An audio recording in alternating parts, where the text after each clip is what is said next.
তো এখন আমরা টোটাল ফাইল কন্টেন্ট রিড করব।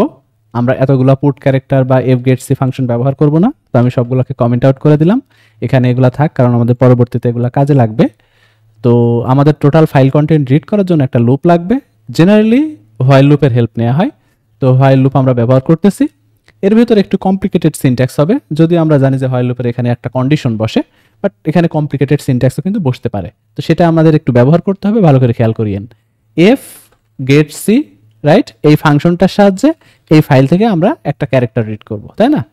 ক্যারেক্টার রিড করে সেই ক্যারেক্টারটা একটা জিনিসের সাথে কম্পেয়ার করতে হয়। তাহলে এখানে তো রিড হয়েছে fgetc দিয়ে, এখন কার সাথে কম্পেয়ার হয় সেটা ইম্পর্টেন্ট। কম্পেয়ার হয় হচ্ছে একটা ফাইল, টেক্সট ফাইল জেনারেলি শেষ হয় একটা মার্কার দিয়ে, যেই মার্কারটা প্রোগ্রামিং বা অপারেটিং সিস্টেম এরা ব্যবহার করে। সেটা কি? এটাকে বলা হয় ইন্ড অফ ফাইল, EOF। ঠিক আছে, এটা একটা কি বলা যায়, এটা একটা ফ্ল্যাগ বা একটা মার্কার, যেটা দিয়ে বোঝায় যে ফাইলটা এখানে শেষ হয়েছে, আলটিমেটলি এর আগে শেষ হয়েছে, এটা হচ্ছে মার্কার। এটা থেকে আর কন্টিনিউ করার দরকার নাই, এখানেই শেষ করো, এর আগ পর্যন্ত যা ঘটার ঘটে গেছে, রাইট? তো এই যে EOF, যেটা ইন্ড অফ ফাইল বলা হয়, এইটা আসলে একটা কনস্ট্যান্ট, রাইট? এটা ডিক্লেয়ার করা আছে এবং যার মান হচ্ছে -1। তার মানে আপনি -1 এর সাথে কম্পেয়ার করলেও কোনো প্রবলেম নাই, আবার EOF লিখলেও আপনার কোনো প্রবলেম নাই, ঠিক আছে? তো এইটার সাথে কম্পেয়ার করতে হয়। এটা হচ্ছে সমস্ত কন্টেন্ট ফাইলের আছে, ওই কন্টেন্টের লাস্টে এটাও থাকে, ঠিক আছে? যদিও এটা দেখা যায় না, এটা একটা মার্কার, রাইট? তো আমরা করব কি, এই EOF এর সাথেই কম্পেয়ার করব। তো কি বলতে পারি যে fgetc ফাংশন ততক্ষণ পর্যন্তই কন্টিনিউ করবে আনটিল EOF, ঠিক আছে? EOF এর আগ পর্যন্ত, এটা আপনি জানেন নট ইকুয়াল মানে আনটিল, রাইট? তো EOF যখন আমরা রিড করব fgetc দিয়ে, তাই না, একদম লাস্ট ক্যারেক্টার যখন এখানে রিড হবে, যেটা -1 বা EOF, তো EOF not equal to EOF, তো এটা মিথ্যা হয়ে যাবে তখন, তাই না, এই কন্ডিশনটা, যার ফলে তখন কিন্তু লুপটা থেমে যাবে। তো EOF এর আগ পর্যন্ত এই কন্ডিশনটা সত্য থাকবে আনটিল। তো এতক্ষণ সত্য থাকবে এবং ততক্ষণ পর্যন্ত কি করবে, এই fgetc ফাংশনে যে ক্যারেক্টারটা আছে, রাইট, এই যে এখানে যে ক্যারেক্টারটা আমরা এখানে পেয়েছি, সেই ক্যারেক্টারটা আমরা জাস্ট প্রিন্ট করব। তো আপনি বলতে পারেন যে fgetc এখানে ব্যবহার করছেন, তো এর ভেতরে আবার ব্যবহার করেন, তাহলে কিন্তু একটা প্রবলেম আছে। কি সেই প্রবলেম? ভালো করে খেয়াল করেন, আমি কোডটা কম্পাইল করে রান করি, তাহলে ভালো বুঝতে পারবেন। আমি ওখানে ব্যবহার করছি একবার কন্ডিশনের ভেতরে, আর একবার ধরেন যে ভেতরে ব্যবহার করলাম লুপের ভেতরে, তাহলে কি হয়, আমরা কোডটা কম্পাইল করে তারপর রান করে দেখি। এটা হচ্ছে কম্পাইলেশন, দেন রান, দেখেন EL তারপরে স্পেস OL। এটা কেন হয়েছে? কারণ এখান থেকে দেখা যাচ্ছে যে fgetc ফাংশন যতবার কল করা হয় ততবার একটা করে ক্যারেক্টার রিড হয়ে যায়। তো বুঝতেই পারছেন যে fgetc ফাংশন এখানে কল হয়েছে, কম্পারিজন হয়েছে, ফাইন। তো সেটা ইন্ড অফ ফাইল না, মানে মার্কার না, কিছু কন্টেন্ট আছে। তো আবারও fgetc ফাংশন কল হয়েছে, তার মানে নেক্সট ক্যারেক্টার রিড হয়েছে। এখন দেখেন তো, নেক্সট ক্যারেক্টার এইস, এটা লুপের ভেতরের fgetc ফাংশন, রাইট? আর লুপের বডির ভেতরে কিন্তু যখন আবার fgetc কল হয়েছে তখন কিন্তু এই ইটা হয়েছে। তো এটাই কারণ যে আপনি কিন্তু যে কন্টেন্টগুলো চাচ্ছেন সেই কন্টেন্টটা না এখানে। তারপর আবারও সেম ঘটনা ঘটছে, একটা স্কিপ হয়ে গেছে ওই ভেতরের কন্ডিশনের জন্য, পরেরটা আবার মানে প্রিন্ট হয়েছে, রাইট?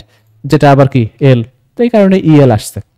তাহলে বলতে পারেন যে তাহলে আমরা কি করতে পারি, দুইবার কল করলে তো একটা করে বাদ চলে যাচ্ছে, এই কারণে বলছিলাম কমপ্লিকেটেড সিনট্যাক্স। তাহলে এটার আইডিয়া হচ্ছে যে আমরা একটা ভ্যারিয়েবল নিব ক্যারেক্টার ch নামে, যেহেতু আমরা ক্যারেক্টার বা লেটার রিড করতেছি, এই যে রিড করতেছি এখানে, তাই না, এই রিডটা হারিয়ে যাচ্ছে, আমরা এটাকে হারাইতে দিব না, এটা ch এ অ্যাসাইন করে দিব। তাহলে কি হচ্ছে, ফাইল থেকে একটা ক্যারেক্টার রিড হয়ে সেটা ch এ থাকতেছে, ঠিক আছে? এরপরে এই ch এর সাথে টোটালটা কম্পেয়ার করব, টোটালটা বলতে ইন্ড অফ ফাইলের কম্পেয়ার করব।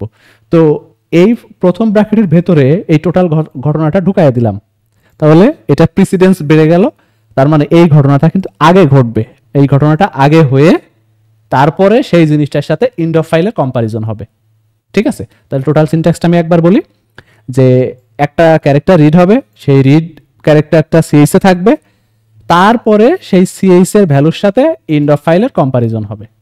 তাহলে কি হলো, এখানে জাস্ট ক্যারেক্টারটা রিড করে আমরা কিন্তু ভ্যারিয়েবলে অ্যাসাইন করে ফেলছি, তারপরে আমরা এখানে এসে কি করতে পারবো, পুট ক্যারেক্টার দিয়ে জাস্ট ch টা প্রিন্ট করতে পারবো। আমাদের এখানে কিন্তু আর fgetc লাগতেছে না। ঠিক আছে? তো এটাই আইডিয়া, এই কারণেই বলছিলাম যে এখানে একটা কমপ্লিকেটেড সিনট্যাক্স। তো এখানে কিন্তু এই কাজটা আগে হইতে হবে, এই কারণে ব্র্যাকেটের ভেতরে দিছে, তারপরে কম্পারিজন, আগে রিডিং তারপরে কম্পারিজন।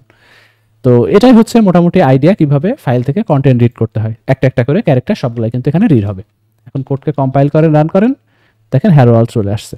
এখন আমরা কোডের ভেতরে আরো কিছু অ্যাড করব, কারণ আমরা শুধুমাত্র একটা জিনিস লিখছি বা একটা লাইন লিখছি, তা আরও কিছু লিখবো। ঢাকা ইজ দ্য ক্যাপিটাল, ছোটোবেলা থেকে পড়তাম যেগুলো, অফ বাংলাদেশ, এটা লিখলাম। এখন এই টোটালটা কি চলে আসবে? আমরা কম্পাইলেশন সাকসেসফুল, দেন রান। হ্যাঁ দেখেন প্রত্যেকটা ক্যারেক্টার বাই ক্যারেক্টার রিড করে লাস্ট পর্যন্ত চলে আসছে, ইন্ড অফ ফাইল, ফাইলের আগ পর্যন্ত। এখন ইন্ড অফ ফাইলের মান যে -1 সেটা কিন্তু বোঝা যায়, আপনি জাস্ট কার্সারটা এখানে নিয়ে গেলেই দেখবেন এটা একটা প্রি প্রসেসর ডিফাইন দিয়ে লেখা ইন্ড অফ ফাইল, সেটা কিন্তু -1, ফাইন। তো আপনি যদি -1-এর সাথে কম্পেয়ার করেন তাও কিন্তু কোনো প্রবলেম নাই। তার মানে এটাকে যদি আরো সুন্দর করে বলি যে এটা কিন্তু -1 কিন্তু ফাইলের লাস্টে থাকে, এটা এরকম না। এটার আইডিয়াটা হচ্ছে যখন কন্টেন্ট রিড করতে পারে, তাই না, যতক্ষণ ফাইলে কন্টেন্ট আসে ততক্ষণ পর্যন্ত fgetc ফাংশন কিন্তু রিড করতে পারবে, কিন্তু যখন কন্টেন্ট শেষ হয়ে যায় তখন রিড করতে পারে না। আর না করতে পারলে এই fgetc ফাংশন -1 রিটার্ন করে। ঠিক আছে?